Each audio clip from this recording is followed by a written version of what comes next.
Hi, Nandhini. Thank you so much for joining me on the podcast. For people who are meeting you for the first time, please could you introduce yourself and tell us about the work that you do? Of course. Hi, Gigi. So lovely to meet. So, hey, everyone. My name is Nandhini. So, I've been a problem solver in multiple industries over the course of my career. But one area that I've always been interested in that I'm really passionate about is female health. It's something that I started off, just researching because I was curious about my own body, my own hormonal symptoms, PMS, which, I'm sure happens to a lot of us quite early in life. So I think it was in university. Didn't do anything about it besides reading, learning about it. Didn't even know there was an industry around it until I came across the Clue app and Ida who coined the word Femtech, and I was like completely hooked. I spent about 4 or 5 years trying to figure out how to move my career in that direction. And then I started Femcy, which was an app for female menstrual health and early detection. Built that for around 3 years. We got acquired by Koto, which is an amazing all-female community centered not just around health, but around financial independence and all the things that are so important to us. And yeah, so after that, I have been consulting in the space. I help early stage mentors while also balancing a full-time job, a house.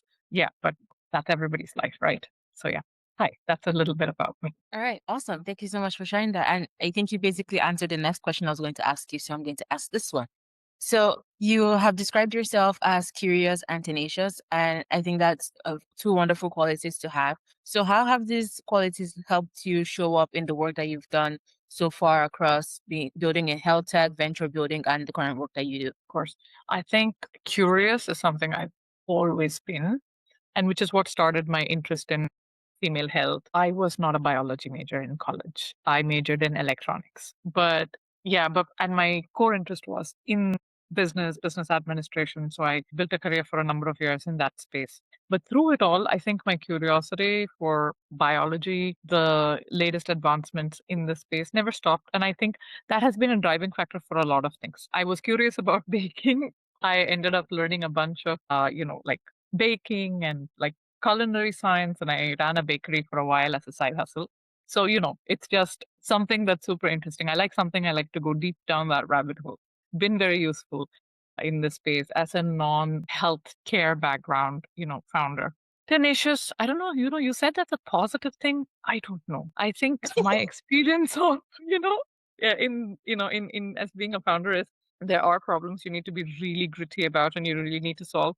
Sometimes you should just back away from some things. If there is no clear solution, if there is no viable solution, it is not a bad thing to let some things go. There. Unfortunately, you never learn that lesson until it's too late, I think. Learning, growing, but yeah. I guess some things you just learn from experience, and maybe some other things you learn from mentorship. So I Okay. still think it's nice quality to have. So I love that you mentioned that you didn't have the background in, say, biology or medicine. So let's say we have a founder who's listening to this podcast and she also doesn't have the background. What advice would you have for her to build something in women's health? Okay. I want to say that there is always a need for women in science, and that is never, going to stop. So, but I feel like there is a lot of need in this space. And if we are going to wait for researchers and health experts who also have the business acumen to build a science-backed, evidence-based business for this or an innovation for this space, we're going to be waiting quite a while. So it is up to the people who also don't have a business, who only have a passion in the space to step up. But I would say, approach it with a lot of humility. It's something that we don't know about. There is a lot that is spoken about in the startup world about how you need a co-founder with a science background. Yes, for some business models that is unavoidable. For a lot of others, or even while you're looking for that perfect science co-founder, find an early employee. Find a really smart person who has expertise in the space. Whether it is, a young graduate who's, a doctor or a nutritionist, whatever is relevant to your space, find an early employee and use them, to build the expertise that you need. It can be really hard to read scientific papers and fully comprehend them. Sometimes we make wrong conclusions, right? It can be really useful to have an early employee to help you along. But don't stop building, don't stop thinking that you can solve this problem too. Okay. Thank you so much for sharing that. That was very insightful. So let's talk a bit more about what's more about building women's health. So you co-founded Femcy, which was later acquired. So what was the vision behind it, and what do you learn from taking it through to exit? Gotcha. Okay, no, I mean, this is a very interesting and long story. Okay, it's going to be a story of many twists and turns. So, yeah, so we originally started Fancy with a vision to, make it completely science-based. We wanted to use data at scale to look at patterns in based on women's symptoms to help identify underlying issues earlier. Take, for example, supposing somebody suffers from PCOS and they don't really realize it, but maybe by virtue of their tracking their symptoms or their cycle, we hoped to be able to flag this early. Quickly realized that these data sets were not really available to us, and for us to build those data sets at scale, we would need to have like a really large user base. So then in the meantime, we shifted to a more human based model. So we had an algorithmic engine and we had human experts who offered consultations. It turned into, instead of a software based business model, we pivoted to a service based business model. And again, there, I think one of the greatest strengths that we built with MC was we realized early on that there was a lot of awareness that was needed in the space. And we tried to build that awareness in multiple ways.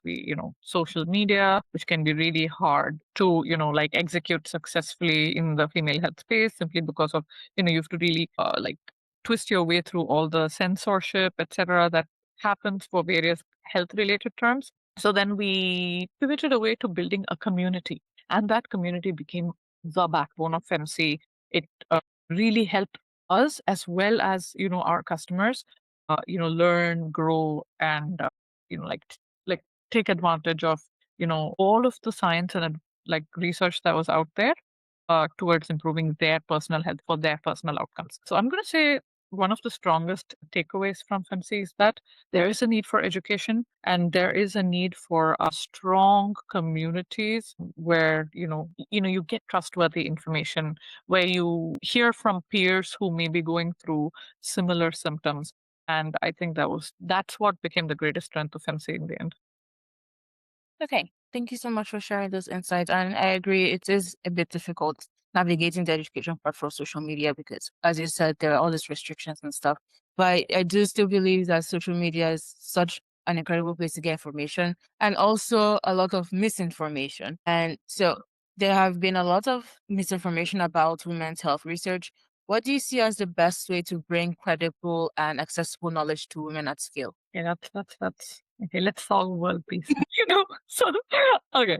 I think one of the most important things is when you paraphrase or explain something, maybe whether it's on a blog or sometimes even when it is in a 30-second or reel, it is very important to make sure that the sources are always visible.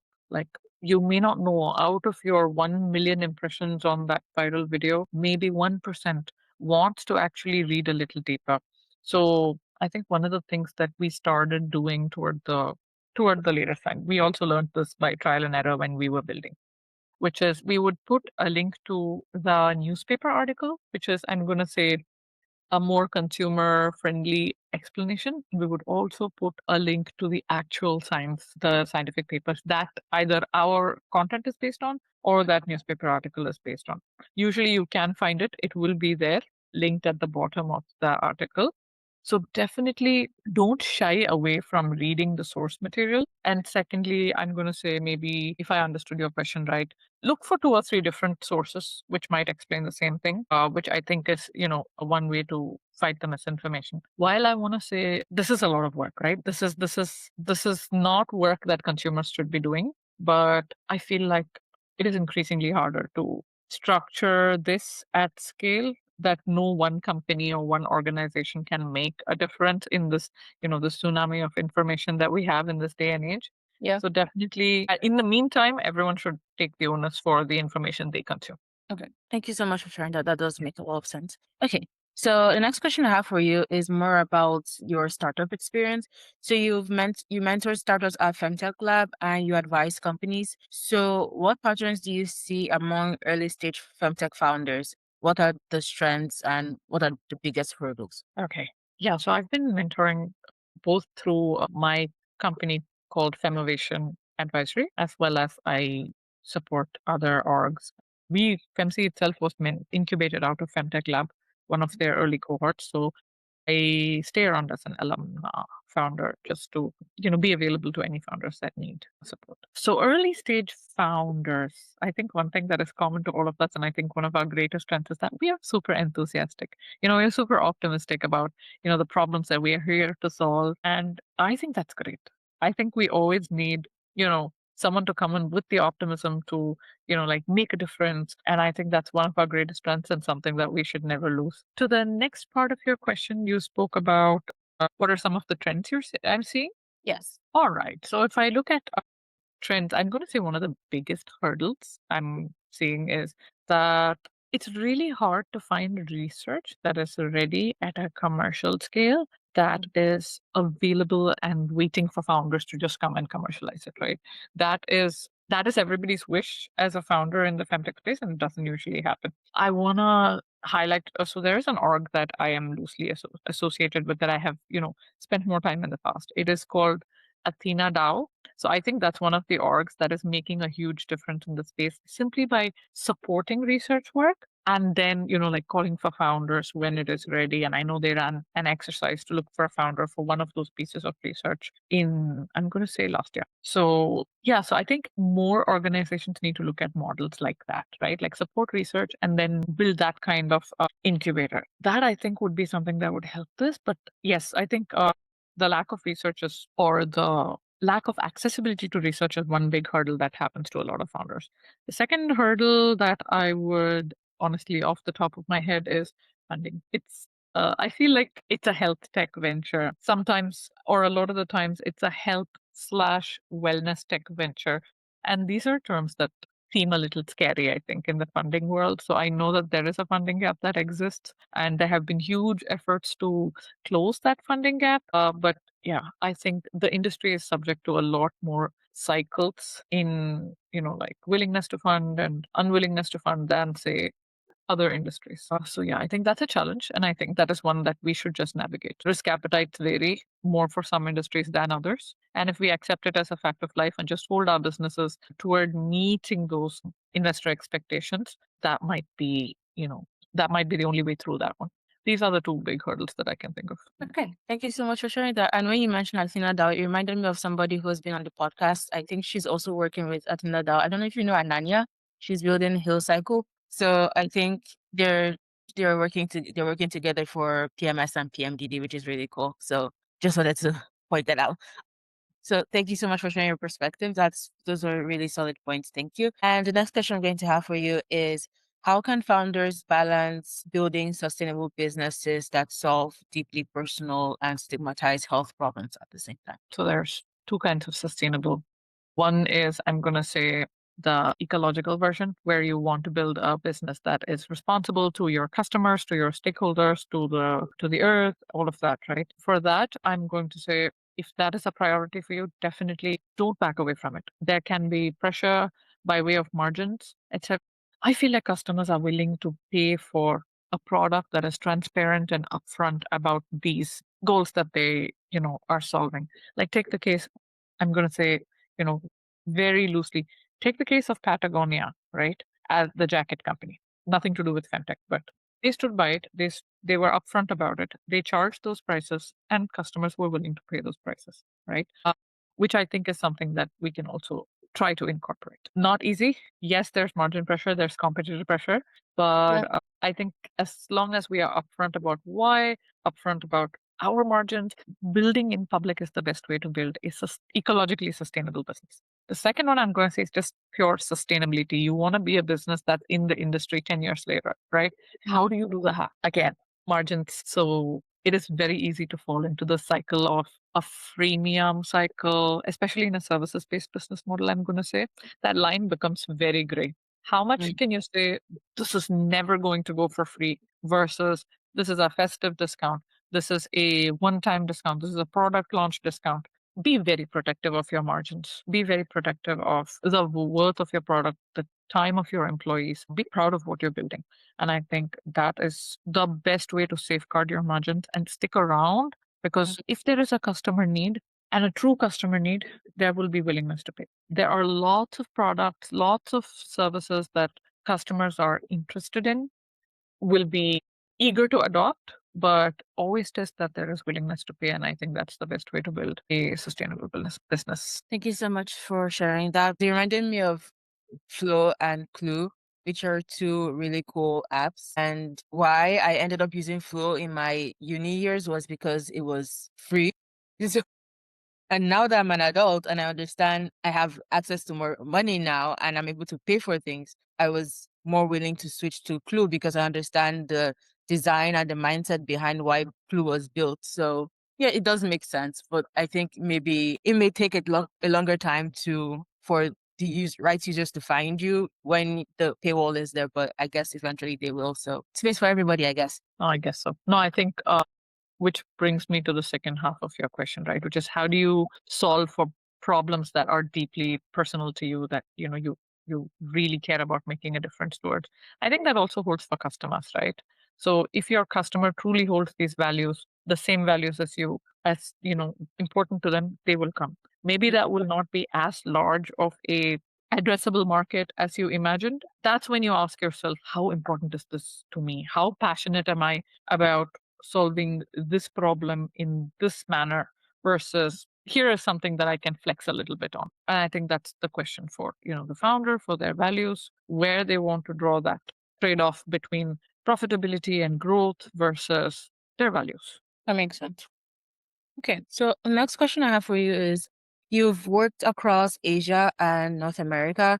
What differences have you noticed in how women's health innovation is funded and supported in these different regions? Yeah, no, to be honest, most of the companies that I have supported and worked with were still in the Europe/Asia region. I did have a couple of North American companies that I advised, but funnily, my expertise has still lies in, Asia, where I spent a lot of my years working. So I want to be upfront and honest about that. But Okay. that said, I always, at least when we were in Asia, we always said, oh, North America, it's the holy grail of funding. And that is true in many ways. I find that investors have a more higher appetite to listen to innovations, to actually, at least it's easier to get your foot in the door. And that is true in this geography.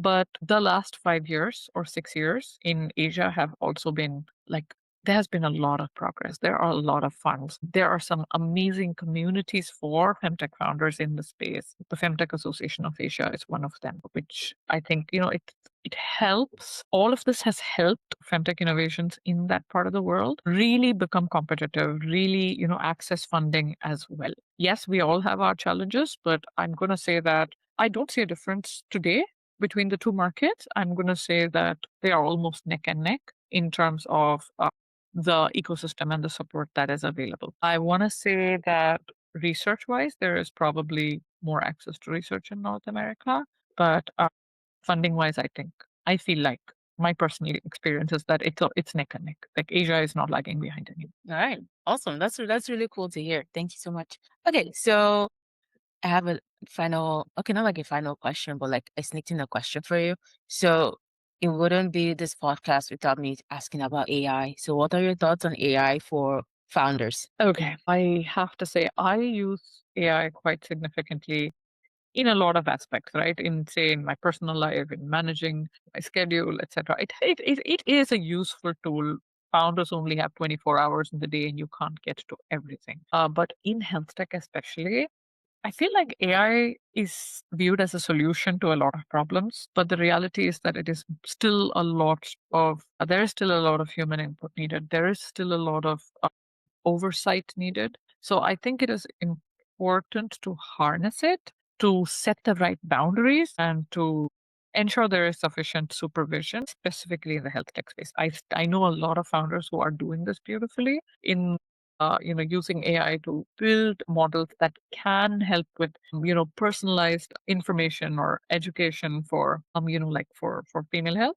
So it is something that people are trying to solve and are trying to solve responsibly. So I'm very excited from that point of view. But for anybody who thinks that it is a solution and it is like let's plug it in right now, I would say tread with caution. Okay, thank you so much for sharing that. You mentioned while you were explaining using AI for scheduling, I'm like, interesting, because I've seen several tools that say they do this. Do you have any, aside the scheduling part, do you have any tools at all that you'd like to recommend for listeners on the podcast? I just use like Claude and ChatGPT. I have not found a need for a specific tool. I with sufficient. So honestly, for a founder who is also, like trying to balance a life, I find that the one of the things that I really use it for is like meal prep ideas. So I don't make the same thing every time. For workout routines, say, you want to generate a balanced full body workout routine. These are all things that I found it super easy to work with.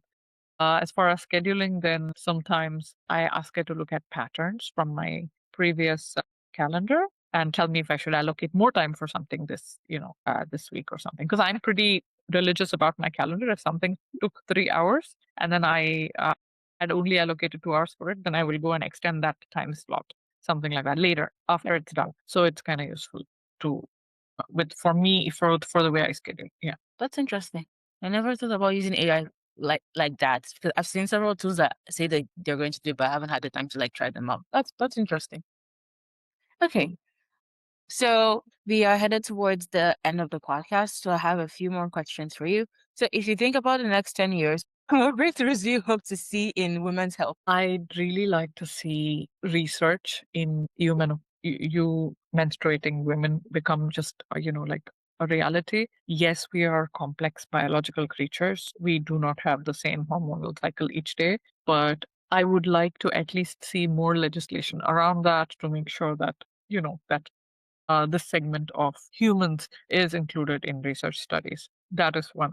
The second one is I'm really excited for a huge change in the way that we address and treat endometriosis. So I know that there has been some early breakthroughs in the gut health space, in the in a blood test space, and I'm really hopeful for diagnostic tests that are non-invasive to become more mainstream in that space. And that's something that I have been watching from afar for a while now, and I'm really hopeful that the next decade will be the one that it makes it possible. And I think the third one is that menopause care. We speak about it a lot, and I know there's a lot of support that is an awareness that is happening in the space. And I'm hoping that there will be a lot more evidence-based solutions, a lot more research in the space that actually makes a difference, because this is something that 50% of the population will undergo, right? And I'm really hopeful that there will be more solutions and less. It is a normal part of aging, because I think we should all be able to live our best lives for as long as we want. Thank you so much for sharing those perspectives. And it reminds me of the research. I think I talked to this with two people on the podcast, or maybe even three, that women, there's research. I think what the founder of Valve, her startup did the research. I don't know if you know about it, that like there's women tend to live longer lives, but with, For our health. yeah. So hopefully that changes in the next decade, because that would be so cool to see, because it's exhausting to understand that for the longest time, women's health has not been taken as seriously as it should, as if we're not like 50% of the population, as we keep saying like every time. Okay. So the next question I have for you is, what advice would you have for a young woman who wants to build her own startup? So this is okay. Perhaps definitely seek out good mentors early on. Then I think live or die by your schedule. Like structure your life. It can be very hard, especially in the early days, to find motivation to keep a sense of structure and accomplishment when you are building a company. And I think create those structures, create a plan. Of an amazing founder that I know in the diversity space, not in the femtech space. So she used to record all her achievement posts for LinkedIn for the year in advance. So it was like setting affirmations. So for example, she would say, "We are 50,000 users today," and she would record this in January for mentioning in July or something like that. And so I thought that was very interesting. I thought that was a great way of setting affirmations for yourself and then working towards them. So yeah, that is the third thing is build your personal brand, which is very closely tied to the previous one, which is Build your personal brand. Be out there. Speak on LinkedIn. There are so many forums out there available to us today. I think the job as a founder is to put yourself out there, to talk a lot about the problem you're solving. And I think that's 50% of the job. Building is the other 50%. So, yeah, so these are probably what I would do. Like, keep a hold of your set structure, put Mhm. yourself out there, and yeah. All right. Thank you so much for sharing that. That's wonderful advice. So, what's next for you? Are there any projects or any areas that you are excited about recently? I think I've been thinking a lot about two things that we spoke about. I think Mhm. because they are top of mind, it came up a lot today. One is awareness. There is still so much lack of awareness. I think Fertility just published a report yesterday over the weekend around how much there is still to learn about the cycle for, basically for women at large, right? Like, do Oh, we know about what a cycle length is? Do we know how our hormones are supposed to function? I am quite active on Reddit and I'm active on a lot of women's health subreddits there. And there are so many questions still around, the basics, like, like my hormone is surging again. Is this normal? Or what is a follicle count? It can be complex. And I think there is a need for quality information, like a university or a short Coursera course that say everyone should know about their body, something like that. That is definitely something that I've been thinking about. So more quality awareness in the space. And the second one is there's a lot of femtech innovation that's out there that people never really even hear about. Take, for example, even popular solutions like Mira, the fertility tracker. There were a lot of my friends in my circle who were, like thinking about having babies and they were having issues, but they had never heard of this product. And I think the gap between awareness and telling them that there is a research out there that can help them. There are products out there that can help them. I think this is a gap that exists in the market. This is a space that I'm interested in. okay. Thank you so much for sharing that. Yeah, there's a lot of education gap for women, and hopefully, with time, we are able to understand better how our bodies work and everything else. Okay, so I have final two questions for you. What would you tell 15-year-old you? You're doing great. Don't stop being curious. That's definitely one thing I would say. The second thing is just ask. Just, like if you don't ask, the answer is always no. It's very common, but I think one of my first bosses at work told me this, and I think that is something that has helped me a lot as a founder. Just ask. Good. Thank you so much for sharing that. And the final question for you is, where is the best place for people who want to learn more about you and your work? That is a good question. I just spoke about branding and all of that, but I've been a bit quiet on LinkedIn of late. Yes, definitely my LinkedIn is a great place to catch up with me. There is a lot of great content that we put out at the time of building Femcy. I think those accounts are still active, although they are under the Koto umbrella now. So definitely, I mean, don't rely on us as the source of truth, but yeah, it's between LinkedIn and Instagram where I stay pretty active. So yeah. All right, awesome. I will include links to those in the show notes and in the description. Thank you so much, Nandini. It's been a pleasure learning from you and speaking with you on the podcast. Thank you, Gigi. Loved your questions.